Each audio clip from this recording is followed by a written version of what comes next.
Hi guys. Cat में यार verbal section काफी अनप्रिडिक्टेबल होता है और ये कई बार देखा गया है कि जो लोग वीआरसी में कंसिस्टेंटली भी अच्छा परफॉर्म करते हैं ना, वो भी कई बार कैट में वर्बल में सेक्शनल कट ऑफ्स भी क्लियर नहीं कर पाते मेन आईएम्स के लिए। तो आज बात करते हैं कि कौन सी बुक्स हम रीड कर सकते हैं ताकि हम वीआरसी में 99 प्लस परसेंटाइल ला सके। पहले तो कुछ लोगों को लगता है कि क्या सच में बुक्स रीड करना या नॉवेल्स रीड करना इससे हमारा वीआरसी इम्प्रूव होता भी है।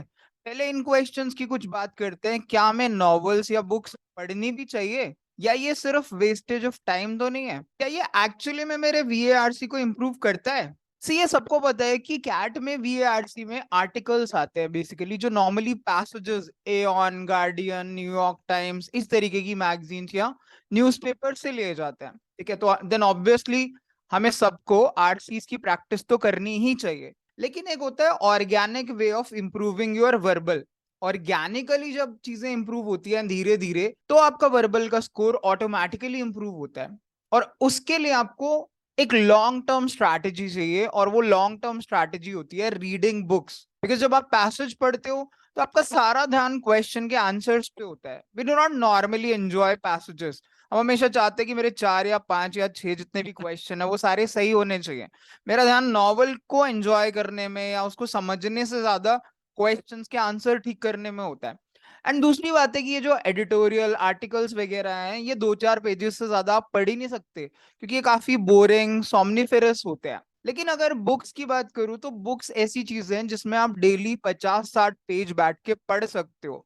So every day you should spend at least 45 to 1 hour, 45 minutes to 60 minutes on reading your books and novels. And ये आपके डेली करिकुलम का पार्ट नहीं होना चाहिए। हैव टू मेक श्योर कि अगर आप 3 घंटे 2 घंटे पढ़ाई को लगाते हो तो this should be in addition to this time. ये आपको रिजुविनेट करने के लिए होना चाहिए कि चलो यार अब पढ़ाई से बोर हो गए, थोड़ा थोड़ी देर बुक पढ़ते हैं, एक नॉवल पढ़ते हैं। उस नॉवल से होता क्या है, जब आप कोई फिक्शनल, नॉन फिक्शनल या कोई बायोग्राफीज वगैरह पढ़ते हो, एक तो हमारी रीडिंग की जो स्पीड है वो ऑर्गेनिकली बढ़ती है। धीरे धीरे हम नए वर्ड सीखते हैं, हमारी जो स्पीड है रीडिंग की वो बढ़ती है, जो सिर्फ वर्बली नहीं, एलआरडीआई, क्वांट, बीडीएम सब में हेल्प करती है। And obviously in the long run also, because अगर आप किसी भी बिजनेस स्कूल से एमबीए करना चाहते हो तो आपको एक वोराशियस, एक एविड रीडर होना ही चाहिए। So yes, it is beneficial. Is it a wastage of time? No. लेकिन इसे अपने प्रिस्क्राइब्ड 3-4 घंटे के स्टडी का जो टाइम है उसके एक्स्ट्रा में पढ़िए। Will it help improve VRC? Yes, absolutely yes. मैंने काफी स्टूडेंट्स देखे हैं जो लास्ट के सिर्फ 2-3 महीने में बुक्स पढ़ते हैं, नॉवेल्स पढ़ते हैं, और वो बीए में 99 प्लस परसेंटाइल लेकर आए हुए हैं। तो यस, आपको थोड़े नॉवेल्स और बुक्स पढ़ने चाहिए। महीने के 1 से 2 नॉवल आप कम से कम पढ़ सकते हो। बट ये भी ना हो कि सिर्फ आप नॉवेल्स और बुक्स ही पढ़े जा रहे हो और अपना कैट की प्रिपरेशन को इग्नोर कर रहे हो। प्लीज मेक श्योर कि इस चीज को आप अच्छे से बैलेंस आउट कर सको। आइए अब देखते हैं कौन कौन सी बुक्स हैं जो हम पढ़ सकते हैं टू इम्प्रूव आर वीएआरसी सेक्शन। पहली कैटेगरी में मैं बात करूंगा फिक्शनल बुक्स की। फिक्शनल बुक्स में कुछ बुक्स हैं, जैसे सबसे पहली फेमस एल्केमिस्ट है। अगर किसी ने आज तक कोई ज्यादा बुक्स नहीं पढ़ी हैं तो उसने एल्केमिस्ट का नाम तो ऑलमोस्ट हर किसी ने सुना होगा। काफी फेमस बुक है ये प्यूलो कोयलो की। इसकी और भी कई बुक्स है वैसे, जैसे ब्रदा वगैरह भी अच्छी बुक है। एल्केमिस्ट लेकिन एक शेपर्ड की स्टोरी है जो बेसिकली अपने गोल को ढूंढ रहा है। अब वो गोल क्या है, कैसे अचीव होता है, इस सब जर्नी को लेकर एल्केमिस्ट बनाई गई है, जो काफी लैंग्वेजेस में पब्लिश्ड है। And it's one of the good books. काफी बड़ी भी नहीं है, तो आप इस बुक से स्टार्ट कर सकते हो। नेक्स्ट ऑथर है डैन ब्राउन। डैन ब्राउन की काफी सारी बुक्स काफी फेमस है और इनके ऊपर मूवीज भी बन चुकी हैं। जैसे one of the favourites is Digital Fortress. हालांकि इसकी सारी बुक्स काफी अच्छी हैं। Origin, Da Vinci Code, Deception Point, Angels and Demons, Lost Symbol, ये सारी मैंने पढ़ी है। डैन ब्राउन की खासियत ये है कि इसकी बुक्स काफी फास्ट पेस्ड होती है, तो आपका मन करता है पन्ने पलटने का। काफी मिस्ट्री होती है, काफी फास्ट पेस होती है कि आगे क्या होने वाला है, आगे क्या होने वाला है। काफी टेक्नोलॉजी से, नॉलेज से रिलेटेड भी होती है, सिंबल्स वगैरह से रिलेटेड।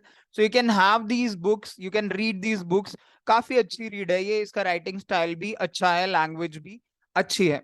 इंडियन ऑथर्स की बुक्स भी आप कई सारी पढ़ सकते हो, जैसे काफी लोग चेतन भगत वगैरह की पढ़ते हैं, बट मैं चेतन भगत की बुक्स का जो राइटिंग स्टाइल है, जो लैंग्वेज का स्टैंडर्ड है, वो कैट से बिल्कुल मैच नहीं करता। तो आप इनिशियली अगर कभी आपने बुक्स नहीं पढ़ी, आपका बेसिक बहुत ज्यादा खराब है, then you can try to improve it a bit. तो आप चेतन भगत की एक आध बुक 5 पॉइंट समवन या 2020 रिवोल्यूशन वगैरह पढ़ सकते हो। इंडियन ऑथर्स में जो बुक मुझे काफी पसंद आई वो अमीश त्रिपाठी की शिवा ट्रायोलॉजी है, जो काफी फेमस है। इसके 3 पार्ट्स हैं, immortals of Meluha, secrets of the Naga, oath of Vayuputras. ये बेसिकली शिवा के ऊपर स्टोरी है। शिवा जो एक इंसान है, तो उसकी किस तरीके से चीजें, उसकी जर्नी अनफोल्ड होती है, उसके बारे में ये सारी स्टोरी है। सो इसके 3 पार्ट्स हैं and you will enjoy the book. So it's a good read. One of my personal likes is Fountainhead, Ayn Rand की जो बुक है, जो काफी पुरानी बुक है, लेकिन इसकी आइडियोलॉजी को काफी लोग सपोर्ट करते हैं, काफी नहीं करते हैं। हॉवर्ड रॉर्क नाम के एक आर्किटेक्ट की एक स्टोरी है, जो इतना ब्रिलियंट होने के बाद भी काफी प्रॉब्लम से गुजरता है। अलग अलग टाइप के कैरेक्टर्स, पीटर किटिंग, वेल गायनेंड, इस तरीके के अलग अलग काफी अच्छे और डिफरेंट कैरेक्टर्स एंड रैंड ने इस बुक में डाले हैं। ये बुक काफी फेमस हुई थी पहले, इसके ऊपर पुराने टाइम में मूवी भी बन चुकी है, and I think it's one of the good books. You can read it if you like Ayn Rand style of writing.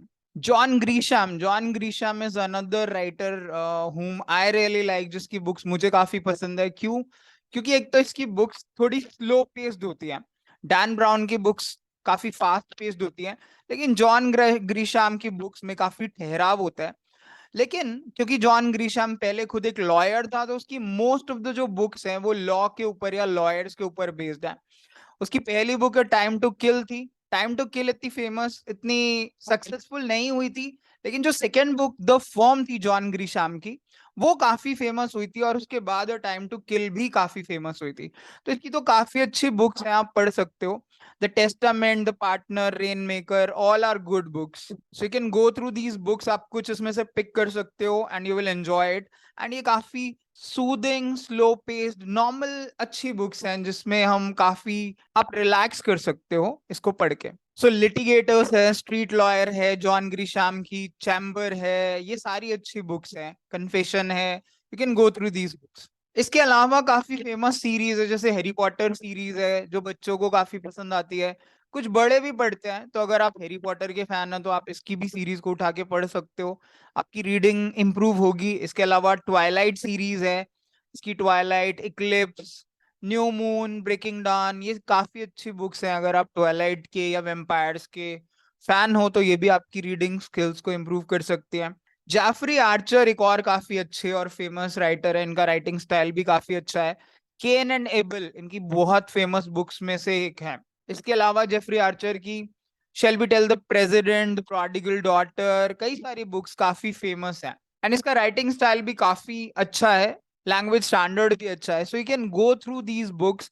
इसके अलावा भी काफी सारे ऑथर्स हैं, ऐसा नहीं है यही है, ये तो मैंने कुछ ऐसे पिक किए हैं। इसके अलावा है बेसिकली आप सिडनी शेल्डन की काफी फेमस है, थ्रिलिंग स्टोरीज हैं। एंड देन देयर इज मुराकमी, मुराकमी की भी कई बुक्स हैं।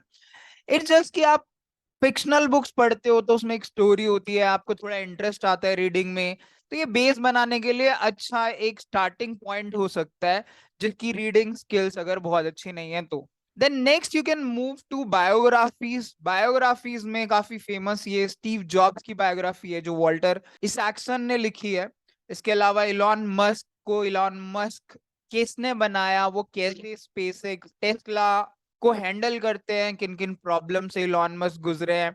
एशले वेंस की ये बुक इलॉन मस्क की पर्सनालिटी को काफी हद तक कवर करती है, और उनकी पूरी लाइफ हिस्ट्री को अच्छे से एक्सप्लेन करती है। शू डॉग, फिल नाइट की, जो बेसिकली नाइकी के क्रिएटर हैं, उनकी एक ऑटोबायोग्राफी, उनके एक मेमियर है, जो बताती है कि नाइकी को उन्होंने नाइकी कैसे बनाया। अली बाबा को कौन नहीं जानता, जैक मा, जिन्होंने इतना बड़ा बिजनेस एम्पायर खड़ा किया, किस तरीके से एक छोटा सा बच्चा जो बचपन में इंग्लिश की सिर्फ प्रैक्टिस करता था और बाहर के टूरिस्ट के साथ टूटी फूटी अंग्रेजी बोलता था, एक बच्चा जिसे इंटरनेट का आई भी नहीं आता था, और इंटरनेट की इतनी बड़ी कंपनी उसने किस तरीके से खड़ी की। ये सारी बुक्स मैनेजमेंट के स्टूडेंट्स के लिए आई थिंक काफी इंपॉर्टेंट है, ताकि हम जो हमारे पास्ट एंटरप्रेन्योर्स रहे हैं, हीरोज रहे हैं, उनकी प्रॉब्लम से, उनकी विजन से, उनकी लाइफ की एक्सपीरियंसेस से हम सीख सकें। मी कैम्प एक एडोल्फ हिटलर की बुक है, जो उन्होंने सेकेंड वर्ल्ड वॉर से पहले, जब वो खुद जेल में थे, तब लिखी थी। एडोल्फ हिटलर कैसे बने, ये एडोल्फ हिटलर के परसेप्शन से पढ़ने वाली बुक है। इसकी लैंग्वेज भी कंपैरेटिवली काफी अच्छी है। Benjamin Franklin autobiography of Benjamin Franklin काफी फेमस बुक है, हालांकि ये एक थोड़ी डिफिकल्ट रीड है, मेरे हिसाब से थोड़ी सी बोरिंग है, बिकॉज ये काफी स्लो पेस्ड है, काफी डिटेल्ड है, बट या it's a good book, so you can pick 2 3 4 autobiographies and then try to read this. That will enlighten your mind, that will broaden your horizons. Next जो genre है non fiction में, उसमें कुछ major books हैं। अब सारी books तो कोई कवर नहीं कर सकता, बट फिर भी मैंने मेजर मेजर पिक करने की कोशिश की है, जिसमें सबसे ऊपर आती है 0 to 1 by Peter Thiel. Peter Thiel जो पेपैल के को फाउंडर्स में से एक थे, उन्होंने कुछ लेक्चर्स एंटरप्रेन्योरशिप के ऊपर स्टैनफोर्ड यूनिवर्सिटी में लिए थे।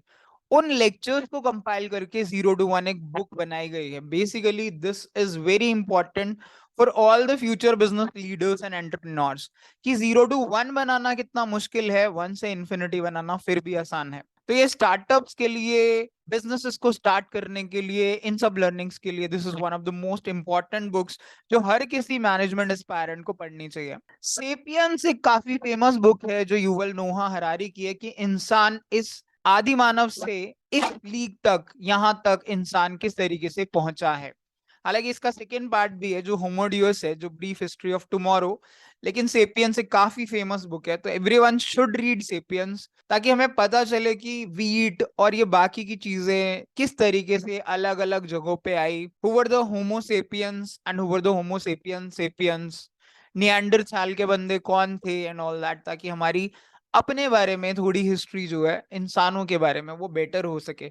All the controversy her books पे होती है, इस पे भी रही है, कुछ लोग इसे कुछ हद तक फिक्शनल भी कहते हैं, but still it's a very good book and recommended by lot of people. Then there is Bacon's essays, जो काफी सजेस्ट किए जाते हैं कैट के एस्पायरेंट्स को, जो भी मैनेजमेंट का या कोई भी जो रीडिंग के अच्छे एसेज या बुक्स देख रहा है मैनेजमेंट के लिए या कैट के लिए, पहले से बी बैकन के एसेज काफी सजेस्ट किए जाते रहे हैं। इसमें डिफरेंट टाइप ऑफ एसेज हैं, सो you can go through this also. एक रॉबिन शर्मा की famous the monk who sold his Ferrari, जो काफी लोगों ने पढ़ी हुई है। अगर आप सेल्फ हेल्प की बुक देखते हो तो और भी बहुत सारी बुक्स हैं, सो you can go through it. But self help की बुक्स में प्रॉब्लम ये होती है कि 4 5 पेजेस के बाद आप उसे पढ़ नहीं सकते, क्योंकि 4 5 पेजेस में आप मोटिवेट हो चुके हो, तो अब इसके बाद आप कितना मोटिवेट हो गए, राइट? तो इसलिए मुझे लगता है कि आप fictional, non fictional and biographical books का थोड़ा बैलेंस लेके चलिए। महीने में 1 से 2 बुक्स का टारगेट लेकर चलिए, और अगले 6 महीने तक you can focus on reading like 8 to 9 books. उसके बाद अगर आपको लगता है कि सितंबर आ गया है, सितंबर से आप बुक्स पढ़ना बंद कर सकते हो, and then you can 100% focus on your passages, RCs, editorials, and articles. So that was all about books to read. So best wishes for your exams. Next video में मिलेंगे, तब तक के लिए bye bye, take care.